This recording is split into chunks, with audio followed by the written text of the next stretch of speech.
Hello, नमस्कार, जय हिंद, वंदे मातरम। दोस्तों, अध्ययन गंगा के यूट्यूब मंच पर आप सभी का स्वागत और हार्दिक अभिनंदन। शिक्षक भर्ती में पूर्ण सफलता के लिए अध्ययन गंगा यूट्यूब चैनल को सब्सक्राइब करें, बेल आइकन को प्रेस करें, जिससे कि लेटेस्ट वीडियो के नोटिफिकेशन मिलते रहें। चलिए शुरू करते हैं आज का वीडियो। और ये UP TGT PGT political science का आपका तीसरा वीडियो है। और जो आपका एसएसटी सब्जेक्ट है, सामाजिक विज्ञान, जो आपका सब्जेक्ट है, सामाजिक विज्ञान के अंतर्गत आने वाले सभी विषय, हिस्ट्री, ज्योग्राफी, इकोनॉमिक्स, पॉलिटी, ये सारे सब्जेक्ट आपको कराए जाएंगे। और पॉलिटिकल साइंस आपका चला हुआ है और तीसरा वीडियो ये आपका होगा। बहुत ही महत्वपूर्ण और प्रामाणिक कंटेंट आपको यहाँ पे दिया जाएगा। यदि आप शिक्षक भर्ती में सफल होना चाहते हैं, अपनी सफलता सुनिश्चित करना चाहते हैं, तो अध्ययन गंगा यूट्यूब चैनल से आप ज़रूर जुड़िएगा। और सभी वीडियो जो भी आपको दिए जाएंगे स्टेप बाय स्टेप दिए जाएंगे और पूरा कंप्लीट कोर्स आपको कराया जाएगा। तो वीडियो को कई कई बार आप रिवाइज करके देखें, यहीं कहीं आपका कंप्लीट हो जाएगा और कम समय में आपको ज़्यादा से ज़्यादा कंटेंट दिया जाएगा। तो चलिए शुरू करते हैं आज का वीडियो। भारतीय व पाश्चात्य राजनीतिक विचारक। देखिएगा, पॉलिटिकल थिंकर, और पॉलिटिकल थिंकर से काफ़ी क्वेश्चन पूछे जाते हैं, काफ़ी प्रश्न यहाँ से पूछे जाते हैं। बहुत ही महत्वपूर्ण ये टॉपिक है। लगभग 10 से 12 प्रश्न पॉलिटिकल थिंकर से ही पूछे जाते हैं। तो बहुत ही महत्वपूर्ण ये है पॉलिटिकल थिंकर वाला जो पोर्शन है। उसमें चाहे भारतीय राजनीतिक विचारक हो या पाश्चात्य राजनीतिक विचारक हो, दोनों जगह से प्रश्न पूछे जाते हैं। तो भारतीय राजनीतिक विचारक आज आपके सामने हैं। मनु के बारे में आपके सामने प्रश्न आएंगे। इसके अलावा कौटिल्य, महात्मा गांधी, इनसे संबंधित प्रश्न यहाँ पे दिए गए हैं। बहुत ही महत्वपूर्ण प्रश्न जो पिछली परीक्षाओं में पूछे जा चुके हैं, चाहे वो टीजीटी की परीक्षा हो या पीजीटी की परीक्षा हो, एलटी ग्रेड की परीक्षा हो या DSSB की परीक्षा हो, सभी जगह ये प्रश्न पूछे जा चुके हैं। तो ध्यान से देखिएगा। स्टार्ट करते हैं। किस हिंदू शास्त्र में यह कहा है, किस हिंदू शास्त्र में यह कहा है कि यद्यपि राजा इंसान है, फिर भी उसे किसी से नफरत नहीं करनी चाहिए, क्योंकि वह मनुष्य के आकार में एक ईश्वर है। तो देखिएगा, ये किसने कहा है। दोबारा से इस स्टेटमेंट को देख लेते हैं। यद्यपि राजा इंसान है, फिर भी उसे किसी से नफरत नहीं करनी चाहिए, क्योंकि वह मनुष्य के आकार में एक ईश्वर है। और ये इस जो स्टेटमेंट है, ये किस में लिखा गया है? मनुस्मृति में ये लिखा गया है। मनुस्मृति में इसको लिखा गया है। तो मनुस्मृति आंसर होगा राइट। और पीजीटी की परीक्षा में ये पूछा जा चुका है। नेक्स्ट चलिएगा, मनुस्मृति में कितने अध्याय है? देखिएगा, ये प्रश्न बार बार पूछा जाता है, अक्सर पूछा जाता है और एलटी ग्रेड परीक्षा में भी ये पूछा गया, मनुस्मृति में कितने अध्याय है? और मनुस्मृति में 12 अध्याय है, 12 अध्याय। नेक्स्ट चलिएगा, मनु ने कौन सा सिद्धांत प्रतिपादित किया? और देखिएगा, मनु ने मंडल सिद्धांत तथा सप्तांग सिद्धांत का प्रतिपादन किया। मंडल सिद्धांत तथा सप्तांग सिद्धांत। नेक्स्ट देखिएगा, राज्य के अंतर्गत राजा यदि चोरी का पता लगवाने में असमर्थ रहता है, तो उसके लिए वह पाप के समान है। यह कथन किसका है?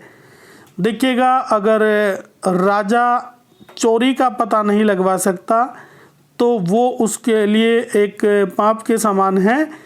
ये जो स्टेटमेंट है, ये किसका है? ये मनु महोदय का है। टीजीटी 2011 में ये पूछा जा चुका है। नेक्स्ट देखिएगा, कौन राजधर्म के सिद्धांत का प्रतिपादक है? और राजधर्म के सिद्धांत का प्रतिपादक है मनु महोदय। मनु राइट आंसर होगा। नेक्स्ट चलिएगा, कौटिल्य ने अपने राजमंडल में विजिगीषु का राजा के रूप में उल्लेख किया है। विजिगीषु यानी जो विजेता होगा। विजिगीषु का अर्थ है यहाँ पे जो विजेता होगा। और ये भी टीजीटी 2016 में ये प्रश्न पूछा जा चुका है। नेक्स्ट चलिएगा, कौटिल्य की प्रसिद्ध कृति कौन सी है? देखिएगा, कौटिल्य बड़ा नाम है। कौटिल्य को विष्णुगुप्त के नाम से भी जाना जाता है, कौटिल्य को चाणक्य के नाम से भी जाना जाता है, कौटिल्य को चाणक्य के नाम से भी जाना जाता है, अंशुल के नाम से भी जाना जाता है, अंशु के नाम से भी जाना जाता है। काफ़ी नामों से इनको जाना जाता है, लेकिन मुख्यतः जो इनको जाना जाता है वो कौटिल्य, विष्णुगुप्त और चाणक्य के नाम से जाना जाता है। और कौटिल्य की प्रसिद्ध कृति जो है वो अर्थशास्त्र है, लेकिन ये अर्थशास्त्र इकोनॉमिक्स नहीं है, इस अर्थशास्त्र का संबंध राजनीति से है। तो देखिएगा, अर्थशास्त्र इनकी कृति है, अर्थशास्त्र इन्होंने लिखा है, यही राइट आंसर होगा, अर्थशास्त्र इन्होंने लिखा है। तो ये कृति है। देखिएगा, नेक्स्ट प्रश्न देखिएगा, कौटिल्य द्वारा राज्य के किस सिद्धांत का प्रतिपादन किया गया था? और देखिएगा, राज्य के सप्तांग सिद्धांत का प्रतिपादन किया गया था कौटिल्य महोदय के द्वारा।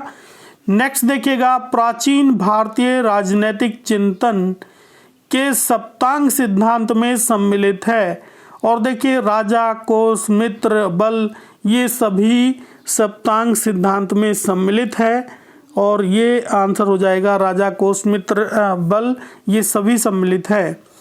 नेक्स्ट देखिएगा, कौन प्राचीन भारतीय विचारकों द्वारा प्रतिपादित राज्य के सप्तांग सिद्धांत के 7 अंगों में नहीं है? और देखिएगा, सप्तांग सिद्धांत के 7 अंगों की डिटेल आपको नेक्स्ट वीडियो के माध्यम से दी जाएगी, पूरी डिटेल आपको दी जाएगी। कौटिल्य से संबंधित एक विशेष वीडियो आपको दिया जाएगा, जितने भी पॉलिटिकल थिंकर है उनका एक एक वीडियो आपको दिया जाएगा, जिसमें संपूर्ण जानकारी होगी। और यहाँ पे जो महत्वपूर्ण पॉइंट हैं, जो अक्सर प्रतियोगी परीक्षाओं में पूछे जाते हैं, पूछे जा चुके हैं, वही प्रश्नों का समावेश यहाँ पे किया गया है। तो देखिएगा, कौन प्राचीन भारतीय विचारकों द्वारा प्रतिपादित राज्य के सप्तांग सिद्धांत के 7 अंगों में नहीं है? या ये प्रश्न भी पूछा जाता है कि क्या पुरोहित भारतीय विचारकों द्वारा प्रतिपादित राज्य के सप्तांग सिद्धांत में सम्मिलित है? तो पुरोहित उसमें सम्मिलित नहीं है, आंसर होगा पुरोहित उसमें सम्मिलित नहीं है। सप्तांग जो 7 अंग है उसमें पुरोहित सम्मिलित नहीं है। नेक्स्ट चलिएगा, कौटिल्य के लिए स्वामी का अर्थ क्या है? और स्वामी का अर्थ है राजा। देखिएगा, स्वामी का अर्थ है राजा। सप्तांग सिद्धांत का संबंध है, और देखिएगा, सप्तांग सिद्धांत का संबंध किससे है? राजनीतिक व्यवस्था से है सप्तांग सिद्धांत का संबंध। आंसर होगा राजनीतिक व्यवस्था, राजनीतिक व्यवस्था। नेक्स्ट देखिएगा, कौटिल्य समर्थक था। कौटिल्य किसका समर्थक था? और सीमित राजतंत्र का समर्थक है कौटिल्य महोदय, चाणक्य महोदय या विष्णुगुप्त महोदय।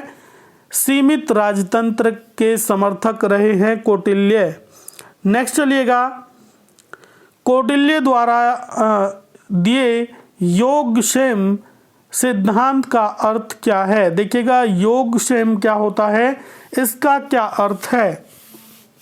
और इसका अर्थ है प्रसन्नता और समृद्धि का विचार। देखिएगा, प्रसन्नता और समृद्धि का विचार, ये इसका अर्थ है योगक्षेम का। नेक्स्ट देखिएगा, कौटिल्य के अनुसार कौन सा राज्य का अंग है?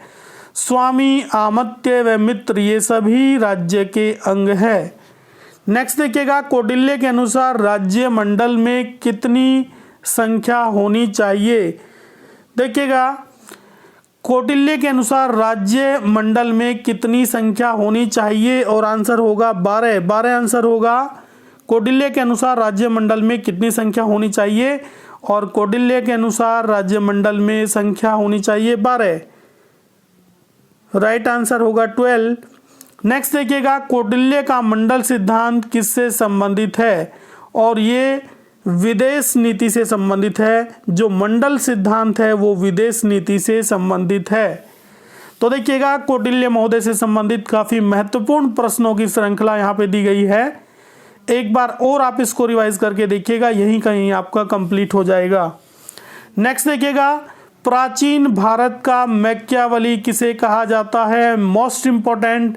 देखिएगा, प्राचीन भारत का मैकियावली कहा जाता है भारत के कौटिल्य को, भारत के चाणक्य को, विष्णुगुप्त को कहा जाता है प्राचीन भारत का मैकियावली।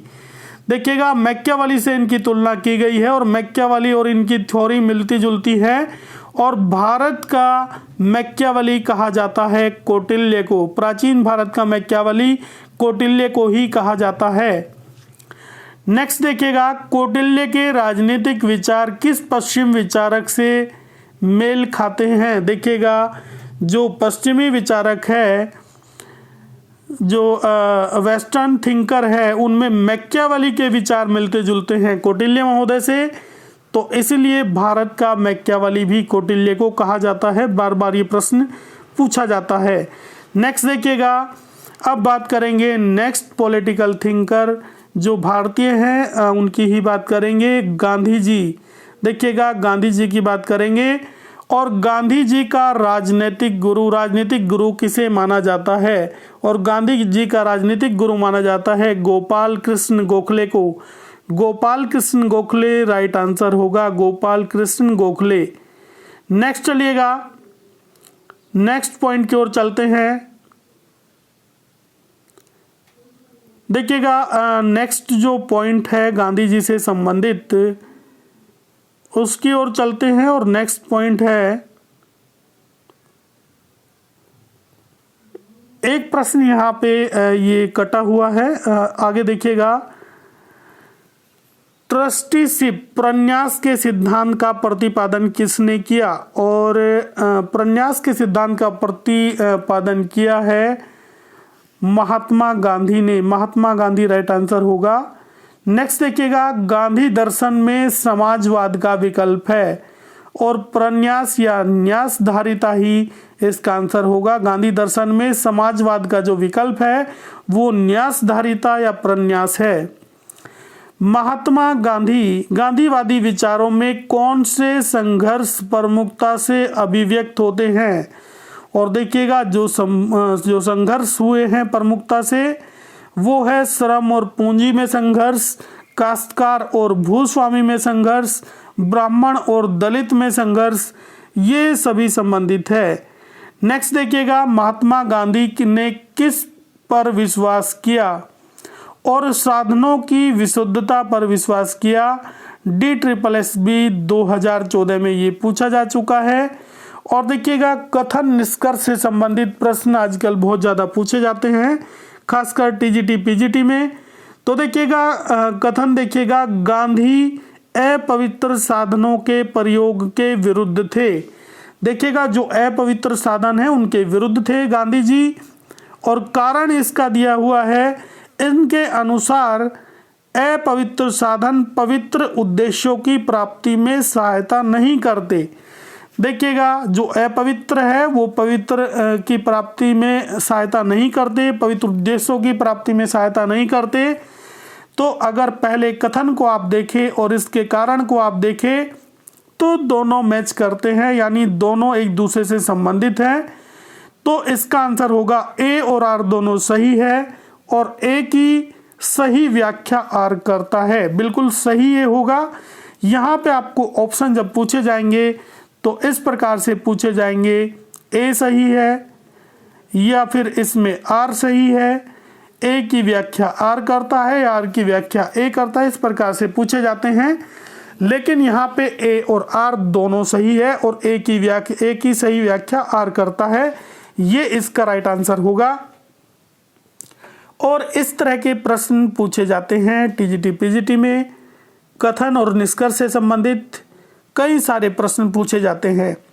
आगे देखिएगा, जो नैतिक दृष्टिकोण से गलत है वह राजनीतिक रूप से कभी भी सही नहीं हो सकता। देखिएगा ये स्टेटमेंट है महात्मा गांधी जी का, और बड़ा स्टेटमेंट पूछा जाता है, GIC 2017 में पूछा जा चुका है।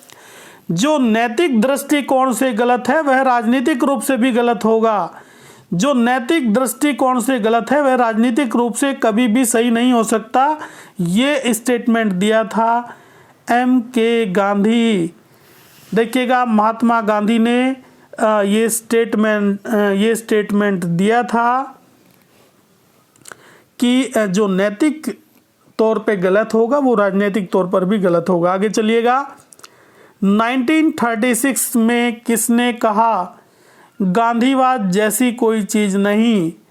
तो देखिएगा 1936 में महात्मा गांधी ने ही कहा था कि गांधीवाद जैसी कोई चीज़ नहीं है। जो उनका सत्य और अहिंसा का जो रास्ता था वही उसी के ऊपर उन्होंने कहा कि गांधीवाद जैसा कोई चीज़ नहीं है। और ये पीजीटी 2013 और टीजीटी 2013 दोनों में ये प्रश्न पूछा गया है। नेक्स्ट चलिएगा, परमात्मा सत्य है और सत्य ही परमात्मा है। ये स्टेटमेंट भी महात्मा गांधी का प्रसिद्ध स्टेटमेंट है, टीजीटी 2011 में पूछा जा चुका है। आगे चलिएगा, गांधी ने अपने विचारों को किस आधार पर प्रकट किया? और प्रयोग के आधार पर उन्होंने अपने विचारों को प्रकट किया। किसने सत्याग्रह अपनाया? महात्मा गांधी जी ने सत्याग्रह को अपनाया। और महात्मा गांधी ने सत्याग्रह के अश्व का अस्त्र, ये होगा यहाँ पर, महात्मा गांधी ने सत्याग्रह के अस्त्र का सर्वप्रथम प्रयोग कहाँ पे किया था? और सबसे पहले सत्याग्रह का प्रयोग किया था, यानी सत्य के लिए आग्रह, जो सबसे पहले सत्याग्रह शब्द का प्रयोग इन्होंने किया था वो किया था दक्षिण अफ्रीका में। और शब्द का नहीं बल्कि अपने हक के लिए आग्रह करना, सत्य के लिए आग्रह करना। और ये सत्याग्रह सबसे पहले इन्होंने दक्षिण अफ्रीका में किया था। तो देखिएगा, दक्षिण अफ्रीका में सबसे पहले सत्याग्रह के अस्त्र का प्रयोग किया था महात्मा गांधी ने। ये आपका बहुत ही महत्वपूर्ण पॉलिटिकल साइंस का तीसरा वीडियो समाप्त हुआ। पूरा वीडियो देखने के लिए बहुत बहुत धन्यवाद। नमस्कार।